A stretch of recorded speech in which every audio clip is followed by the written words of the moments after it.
आज बुलंदशहर के अंदर दिल्ली के आप पार्टी के यूथ मुख्य सचिव से मुलाकात हुई है।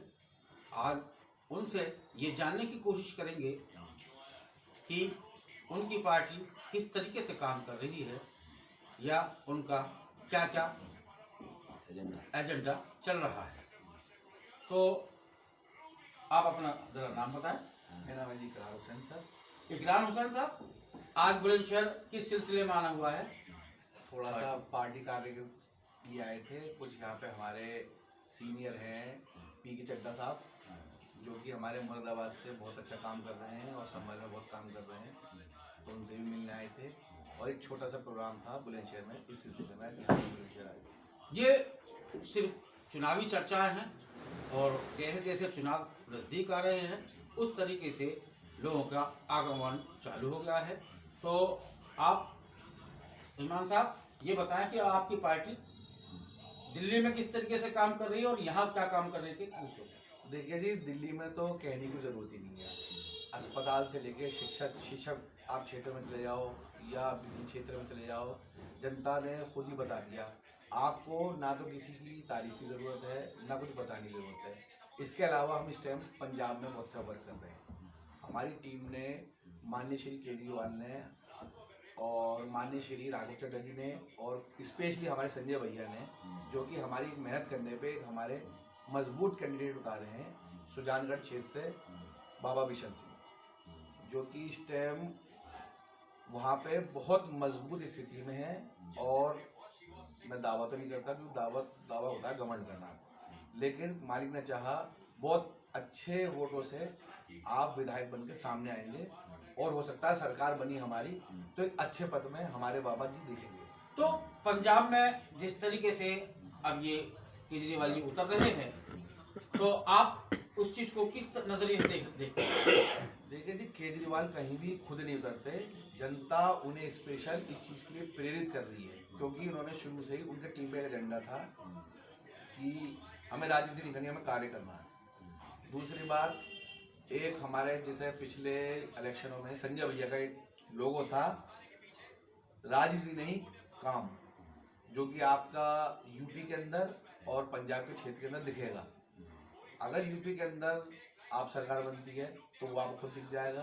पंजाब के अंदर तो खैर आशंका पूरी लग रही है, जैसे कि आपको मैं अभी आपको कुछ आप अपनी तरह से केजरीवाल जी का वहाँ पे लोग आगे बढ़कर जिस तरह से उनका आदर सत्कार भव्य स्वागत हो रहा है, जिसमें कि 15 राज्यों 15 वहाँ के 15 जिलों के अंदर पूरा ट्रैफिक जाम था।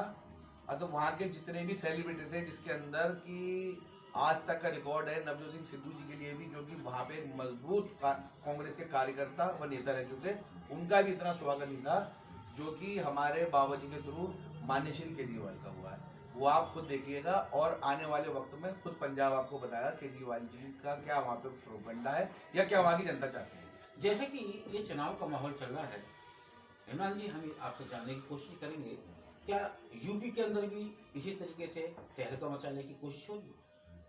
जी ऐसा है, मैं आपको कुछ बताऊँ। मैं तो पहली बात तो शौकिया हूँ इस पार्टी के अंदर। राजनीति ने सारा माहौल गंदा कर रखा है। जनता को तीन चीज़ें, खासकर गरीब आदमी को, आप सरकार गरीब की सरकार है। आप गरीब आदमी को चाहिए बिजली, शिक्षा और इलाज। आप दिल्ली का देख लीजिए, एक गरीब आदमी को 200 यूनिट मिलती है। उसके बाद शिक्षा क्षेत्र के अंदर आप अपने यूपी के और पंजाब के प्राइवेट स्कूलों की दशा देख लीजिए और हमारे एक म्यूनसिपल कॉर्पोरेशन के छोटे स्कूल की दशा जाकर देख लीजिए। आपका प्राइवेट स्कूल हमारे सरकारी स्कूल के कहीं कंपेयर नहीं होता। तो शिक्षा क्षेत्र हो गया। उसके बाद है कि यहाँ पे गरीब आदमी का बिजली का बिल पता करें आप कितना आता है। हमारे यहाँ पे 200 यूनिट के बाद 100 यूनिट, एक यानी परिवार 300 यूनिट में पच जाता है। 300 यूनिट कितना बिल आता है? 400 रुपये, 300 रुपये, जो कि एक रिक्शे वाला भी दे सकता है। लेकिन हमारे यहाँ पर, उसके बाद आ जाओ आप स्वास्थ्य क्षेत्र के अंदर, आपके यहाँ पे दवाई की प्रॉब्लम।